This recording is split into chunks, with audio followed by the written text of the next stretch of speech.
Pernah tak anda terfikir makanan yang orang hulur dengan senyuman sebenarnya boleh jadi senjata pemusnah satu keluarga? Bayangkan satu keluarga sihat tiba-tiba jatuh sakit serentak, kulit naik biji merah, darah keluar berketul, anak kecil menjerit bila pandang muka mak sendiri. Lebih menyeramkan, ada rumah yang dibina di atas sihir, suami isteri bergaduh tanpa sebab dan benda itu ditanam sebelum rumah tersebut siap. Ada juga kes bibik sendiri hantar sihir penunduk, tuan rumah jadi tak marah, tak sedar, tapi isterinya yang hampir hilang kewarasan. Dan yang paling meremangkan bulu roma, zaman PKP dulu, face mask yang kita buang telah dipungut dan dijadikan bahan sihir. Suami pertama mati, suami kedua pula hampir menyusul. Semua ini bukan cerita rekaan, ini kisah benar. Tontonlah sampai habis supaya korang tahu tanda-tanda sihir ini dan apa kesannya kepada mangsa. Di sini terdapat 5 kejadian sihir paling seram di Malaysia.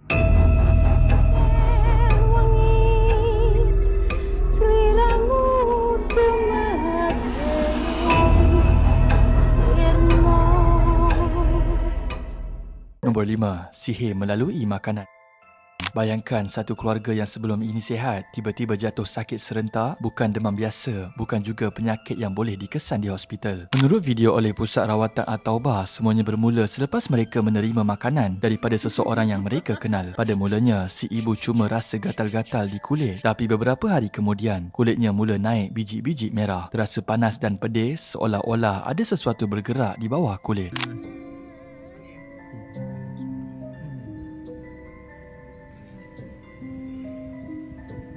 "Abang, kenapa badan saya rasa lain macam?" Suara si isteri bergetar dan menahan perit. Lebih menakutkan, kitaran haidnya mula berubah secara drastik. Darah keluar berketul-ketul, banyak dan berpanjangan. Setiap malam dia menangis dalam diam dan hubungan suami isteri mula terganggu. Bukan sebab tiada cinta, tetapi sebab ada gangguan yang tidak nampak. Anak kecil mereka pula berubah sikap. Setiap kali melihat ibunya, dia akan menangis tanpa sebab. Kenapa anak ni takut tengok mak sendiri? Hati si suami mula tak sedap. Akhirnya anak itu terpaksa dihantar tinggal di rumah neneknya kerana setiap kali bersama ibunya, dia akan menjerit seolah-olah melihat sesuatu yang menakutkan. Mereka mendapatkan rawatan ruqyah. Perawat hanya bertanya satu soalan, "Pernah terima makanan daripada orang lain?" Semasa proses ruqyah dijalankan, si ibu menjerit, badannya menggigil. Dikatakan itu adalah sihir makanan, dihantar melalui sesuatu yang dimakan. Rawatan kemudian diteruskan dengan mandian ais untuk membuang segala bisa luaran yang melekat pada tubuh. Sedikit demi sedikit keadaan mereka pulih, dan pesanan paling penting yang ditinggalkan oleh perawat itu ialah amalkan membaca bismillah 5 kali sebelum makan, kerana bukan semua makanan yang nampak ikhlas benar-benar bersih dari niat jahat. Kadang-kadang bahaya itu datang dalam bentuk hidangan. Nombor 4. Sihir pemisah, dari keluarga bahagia ke porak-peranda. Ini adalah kisah benar yang diceritakan oleh seseorang yang mahu dikenali sebagai Abang Ming. Terdapat video di TikTok yang mengisahkan sesuatu yang berlaku kepada Abang Ming,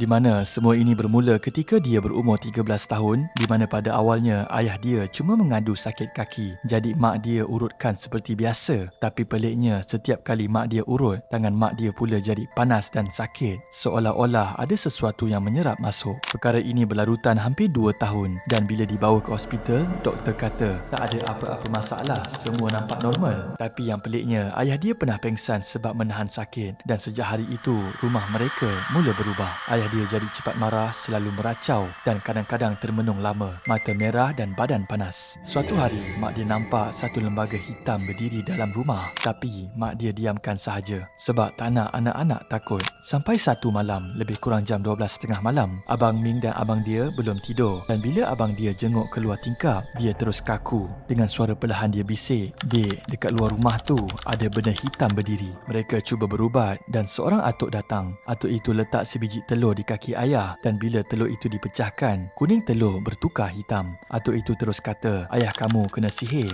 dan sihir ini berat." Kemudian datang pula seseorang hamba Allah lain, dan ketika rawatan keluar jarum berkarat dan jarum baru dari kaki ayah dia. Ayah dia menjerit kesakitan. Ayahnya ini selalu tak sedarkan diri dan kadang-kadang meracau. Dia datang lagi, dia berdiri dekat pintu. Ada malam orang ketuk pintu bagi salam, bila dibuka tak ada sesiapa. Sampailah satu hari ayah dia nazak. Dengan suara perlahan ayah dia pesan, "Pindah, keluar dari rumah ni. Ada orang hantar sihir untuk bunuh satu keluarga kita." Malam itu selepas azan maghrib, ayah dia menghembuskan nafas terakhir dan beberapa hari kemudian, mak dia telah bermimpi. Dan dalam mimpi itu, arwah ayah dia kata, "Ayah masih hidup. Ayah terkunci sebab sihir. Waktu kamu tanam ayah masih sedar." Selepas 40 hari, atuk dia pula muntah darah. Atuk dia nampak anjing hitam besar, tapi hanya dia seorang yang nampak. Tak lama selepas itu, atuknya pula meninggal dunia. 30 hari kemudian, nenek pula sakit perut teruk dan kemudian meninggal dunia. Hamba Allah yang bantu mereka kata, sihir ini sihir 7, di mana satu demi satu akan diambil. Pendinding dibuat, ada sesuatu cuba masuk rumah tapi gagal. Dan sampai hari ini, mereka masih percaya musuh paling kejam bukan orang yang asing, tapi orang yang tak sanggup tengok kita hidup bahagia. Nombor 3,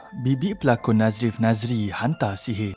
Pelakon Nazrif Nazri pernah mendedahkan satu kisah yang buat ramai orang meremang. Dia percaya dirinya pernah terkena sihir penunduk dan yang lebih mengejutkan, sihir itu dipercayai dihantar oleh bibi atau pembantu rumahnya sendiri. Menurut Nazrif, tujuan sihir itu bukan untuk mencederakan tetapi akibat iri hati dan ingin mengawal diri Nazrif selaku majikan kepadanya. Ini kerana bibi itu pernah bercerita bahawa kehidupannya dulu sebiji macam isteri Nazrif, iaitu cukup mewah. Perangai dia macam dia tak boleh terima yang dia tu bibi. Itu sihir penunduk ke? Sihir penunduk lah.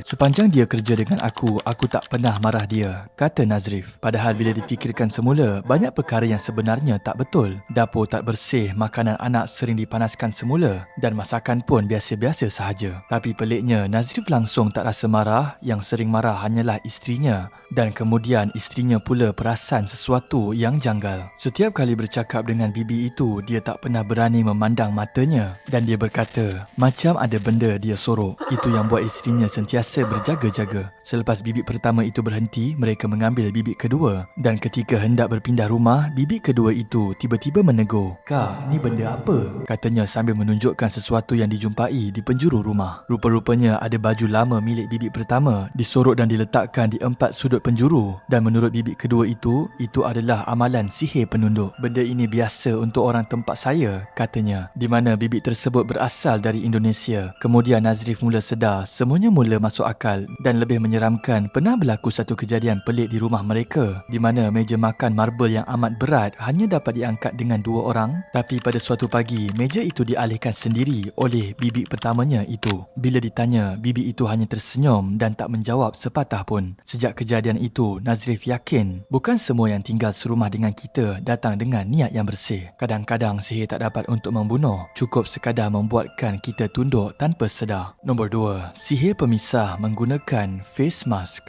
Masa zaman PKP dulu, kita semua ingat mas hanyalah alat perlindungan, tapi ramai tak sedar, mas juga menyimpan air liur iaitu DNA manusia. Dan bagi orang yang berniat jahat, itu sudah lebih daripada cukup. Terdapat satu kes sihir pemisah yang berlaku semasa PKP, di mana seorang ustaz telah dipanggil ke rumah seorang pesakit wanita untuk rawatan. Yang menyambut ustaz ialah suami keduanya. Suami pertamanya sudah meninggal dunia akibat sihir. Bila rawatan dimulakan, kedua-dua suami isteri jelas sakit. Rupa-rupanya dulu wanita ini pernah menolak pinangan seseorang dan lelaki itu tidak boleh terima dan dia sanggup buat sihir supaya tiada siapa boleh memiliki wanita ini. Semasa rawatan, mereka dapat kesan ada sesuatu ditanam di depan rumah. Tanah dikorek dan ustaz telah jumpa 2 bungkusan. Satu dibalut dengan kain kapan, satu lagi face mask suaminya. Rupanya bungkusan kain kapan itu adalah sihir lama yang ditujukan kepada suami pertama yang akhirnya sakit berpanjangan dan meninggal dunia. Manakala mas itu pula ditanam semasa PKP dan pelaku sihir berjaya mendapatkan mas suami kedua, mungkin dari tong sampah, mungkin dari jalanan, dan mas itu dijadikan bahan sihir beserta perjanjian dengan syaitan. Perjanjiannya jelas, jika ada mana-mana ustaz jumpa benda ini,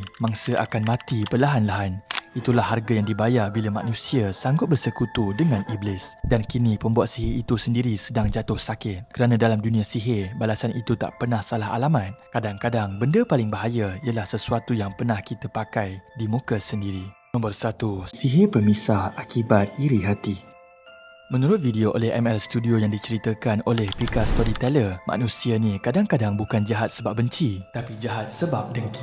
Bila dia tengok keluarga orang lain bahagia, bila dia tengok bisnes orang lain makin lama makin berjaya, Dekat sinilah bermulanya banyak kes sihir pemisah. Ini yang terjadi pada keluarga Pika sendiri. Masa Pika masih kecil, keluarga mereka sebenarnya biasa sahaja. Rumah okey, hubungan pun tenang. Sampailah satu hari, bisnes abahnya mula naik sedikit demi sedikit. Dia jadi cepat marah, matanya selalu merah. Dan yang paling pelik, dia tak boleh duduk lama dalam rumah. Makin lama macam makin panas barat. Mata dia pun jadi macam merah. Dia tak boleh nak duduk dekat rumah tu, tak boleh nak duduk lama tau.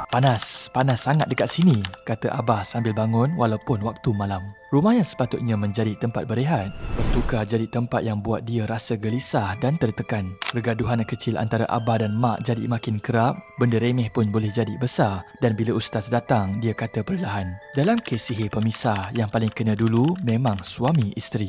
Anak-anak mereka jadi mangsa senyap. Sihir ini bukan baru dihantar, ia ditanam awal-awal sebelum rumah ini siap dibina. Bayangkan mereka tinggal atas rumah yang dasarnya sudah dipagar dengan sihir. Kemudian pada satu hari, ada kerja pembinaan dibuat dekat depan pagar rumah. Beberapa lelaki sedang menggali tanah dan tiba-tiba seseorang daripada mereka panggil Mak Pika. Kak, ni kami jumpa benda pelik. Bila tanah dikorek lebih dalam, keluar satu bungkusan kain kuning dan semua terdiam. Bila dibuka, di dalamnya ada bulu runcing disusun kemas. Jadi bila dibuka, dalam keadaan seram pun dia orang berani nak buka. Rupanya dekat dalam tu adalah buluh runcing.